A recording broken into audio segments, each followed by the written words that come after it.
নমস্কার। এর আগের দিন আমরা রিলেটিভ ক্লজের ফার্স্ট পার্ট করিয়েছিলাম। তো আজকে আমরা এর সেকেন্ড পার্ট দেখাচ্ছি, কেননা ওই ভিডিওটা একটু বড় হয়ে গেছে।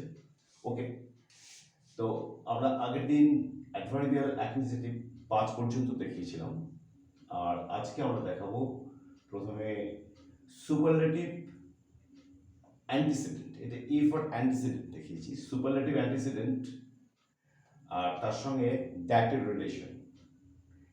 আচ্ছা, আর আরেকটা দেখাবো 7 নম্বর। আচ্ছা, 7 নম্বর পয়েন্টে পড়ে আসছি, আর এটা দেখাচ্ছি। আর দেখাচ্ছি ইন্টারোগেটিভ ডব্লিউএইচ ওয়ার্ডের সঙ্গে ইন্টারোগেটিভ এবং তার সঙ্গে দ্যাটের রিলেশনটা। এই দুটো এখানে পার্টিকুলার লেখা আছে, অর্থাৎ এই দুটো এরিয়াতে আমাদের কিন্তু শুধু দ্যাটই বসাতে হবে, অন্য কোনো রিলেটিভ প্রোনাউন আমরা এখানে ব্যবহার করতে পারবো না। এটা একটু তোমরা মাথায় রাখবে। Okay, he is the most famous person. Most famous, এটা আমার এই ফেমাসের সুপারলেটিভ ডিগ্রি আছে adjective person, that I ever heard. উনি হচ্ছেন সবচেয়ে বিখ্যাত ব্যক্তি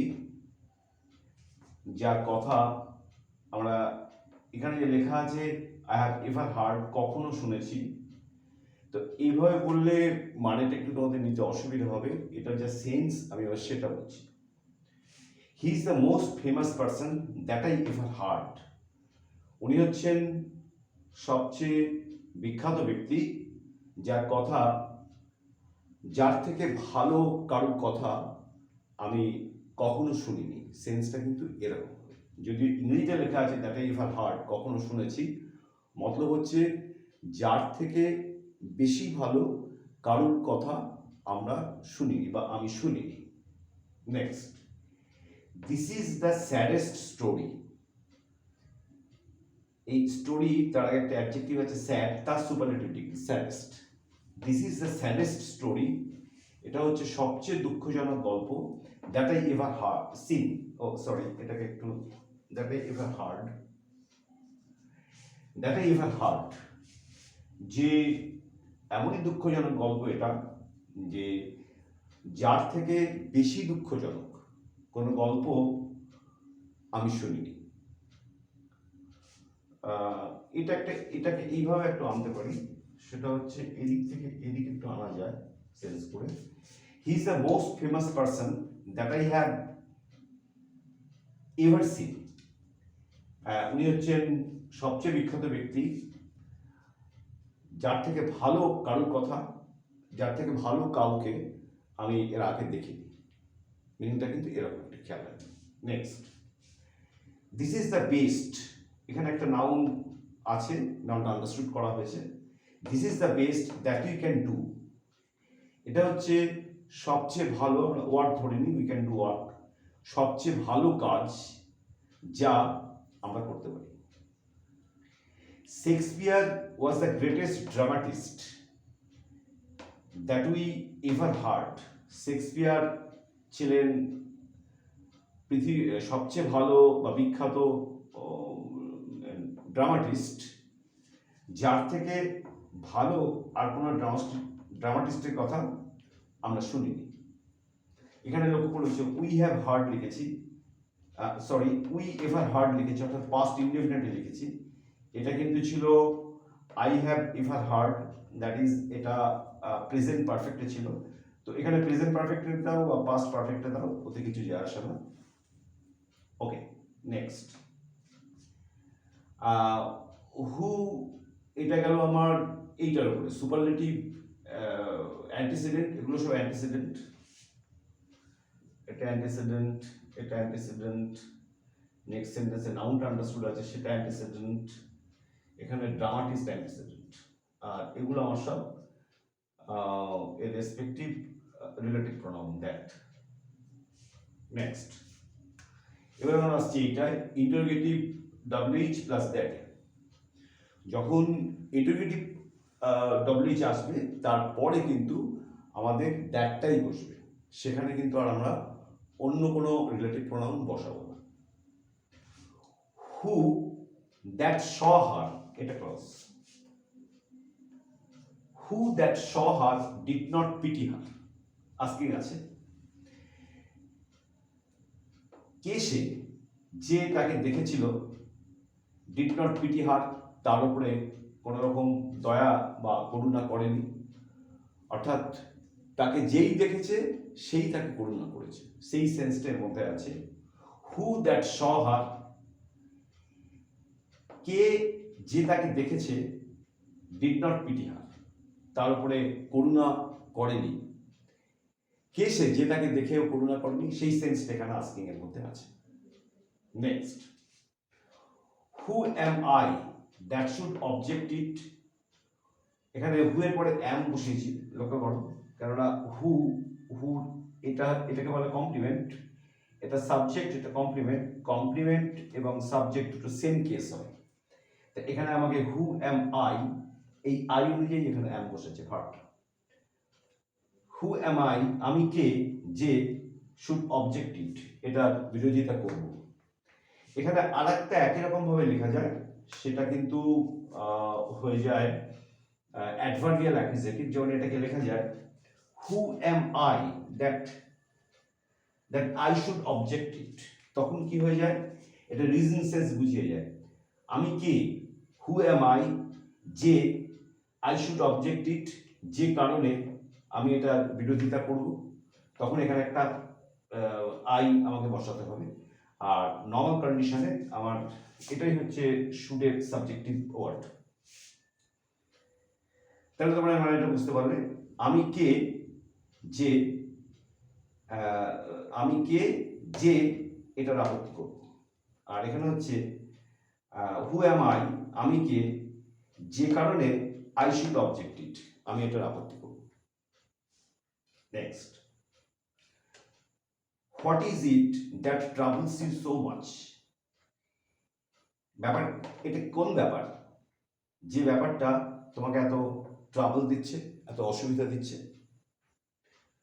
what is there that I do not know, কি এমন ব্যাপার আছে, that I do not know, যে আমি জানি না। এখানে নো অবজেক্টিভ কেসটা এই দ্যাটের মধ্যে আছে। I do not know what, সেটা হচ্ছে that. What is there that I do not know, কি এমন ব্যাপার আছে যা আমি জানি না। তো এটা গেল আমার ইন্টারোগেটিভ ডব্লিউএইচ প্লাস দ্যাট।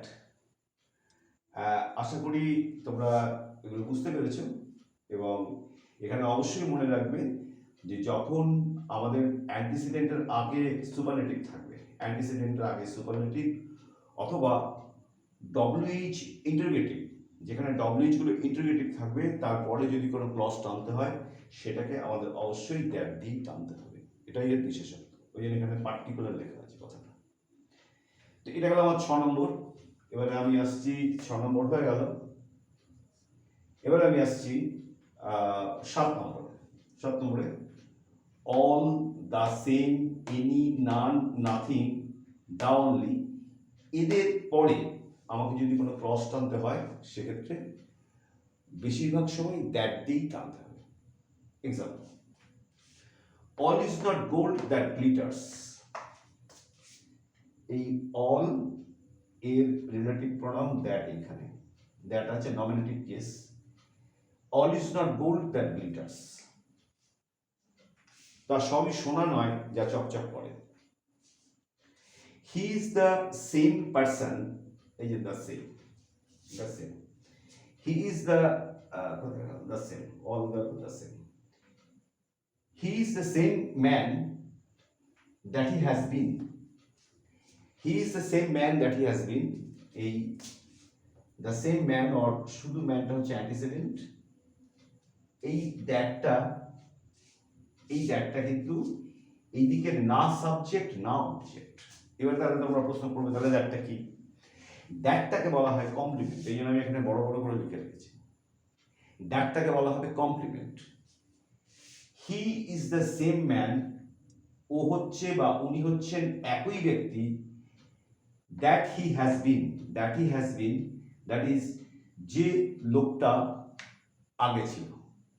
অর্থাৎ দেখা গেল যে একটা লোককে আমি আজকে দেখলাম, তারপরে অন্য কোনো একটা জায়গায় সেই লোকটাকে আমি দেখলাম, তখন এ ধরনের বক্তব্য আসবে, হি is the same man that he has বিন। এই লোকটা ওই লোকটাই ছিল, একই লোক, একই ব্যক্তি। আর একই ব্যক্তি এবং একই লোক না হলে কিন্তু দ্য সেমের সঙ্গে দ্যাটটা বসে না। দ্য সেমের সঙ্গে দ্যাট তখনই বসবে যখন কোনো আমরা একটা পার্টিকুলার জিনিস সম্পর্কেই বলবো। যদি জিনিসটা ডিফার করে যায় সেক্ষেত্রে কিন্তু এটাতে হবে না, সেটাতে আমাকে the same as a use করতে হবে। আমি পরে এক্সাম্পল দিচ্ছি। Next, I played with the same bat that you did. এটাতে আরো ক্লিয়ার হবে। I played with the same bat, একই ব্যাট দিয়ে আমি খেলেছিলাম, দ্যাট যে ব্যাট দিয়ে ইউ ডিড তুমি খেলেছিলে, একটাই ব্যাট। এই ব্যাটটায় আমি আগে খেলে নিলাম, তারপরে তুমি সেটা খেলছো, তাহলে একটাই ব্যাট হলো। সেই জন্যই এখানে দ্যাট, যখন দ্য সেম দ্যাট বসবে তখন জানবে পার্টিকুলার ওই জিনিসটাই, ওই রকম না, ওই রকম যদি বোঝাতে হয় তখন দ্য সেমের পরে অ্যাস বসে, সেটা আমি পরে আসছি। Next, give me any pen that I can write with. এখানে শেষের প্রিপোজিশনটা আছে। আমরা জানি, আগেও বলেছি যে রিলেটিভ ক্লজে যেখানেই আমরা দ্যাট ব্যবহার করি না কেন, দ্যাটের আগে কিন্তু কখনোই আমরা কোনো প্রিপোজিশন বসাবো না, ভুলেও বসাবো না। অন্য ক্ষেত্রে বসাবো, যেমন আমরা যখন রিলেটিভ অ্যাডভার্ব করবো সেখানেও, আমরা যখন অ্যাডভার্ব ক্লজ করবো তখন সেখানে দেখবো যে অনেক দ্যাট আছে। তো আমরা যখন হচ্ছে ডেমনস্ট্রেটিভ প্রোনাউন, সেখানে দ্যাট আছে।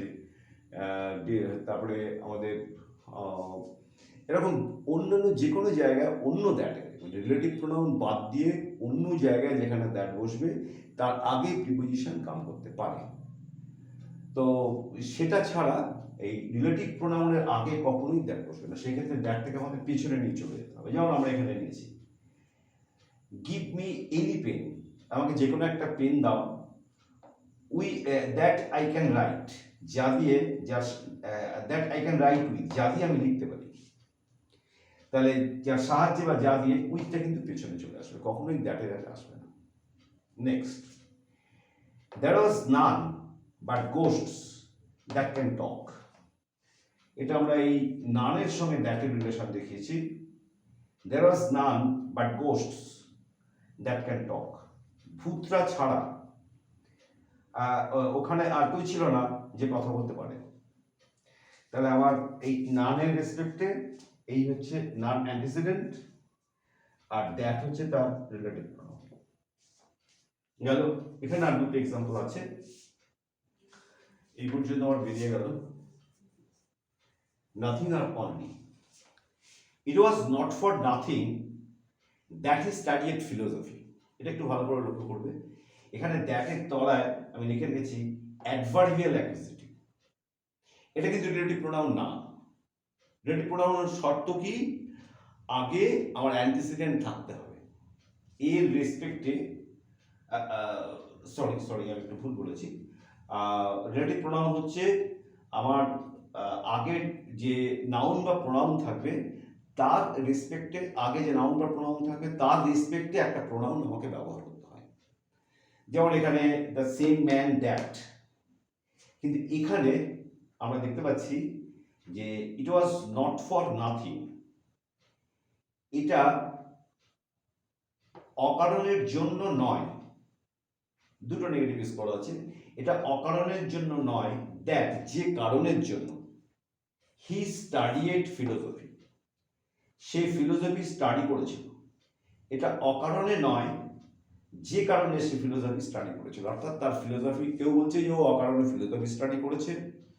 তো এবার তার বক্তব্যটা এলো তার উল্টো, যে ও অকারণে জন্যে নয়, ও কারণেই ফিলোসফি স্টাডি করেছে।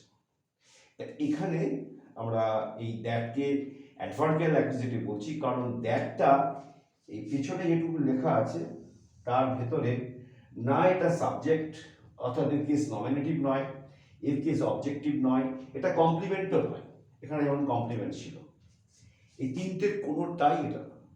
অতএব এটা একটা রিজন বোঝাচ্ছে, আর সেই রিজনের রেসপেক্টে এটাকে আমরা বলবো adverbial accusative. Next, man is the only animal that can talk. The only animal, এই অ্যানিমাল হচ্ছে আমার অ্যান্টিসিডেন্ট, তার রেসপেক্টে দ্যাট বসেছে। মানুষই হচ্ছে একমাত্র জীব বা প্রাণী যে কথা বলতে পারে।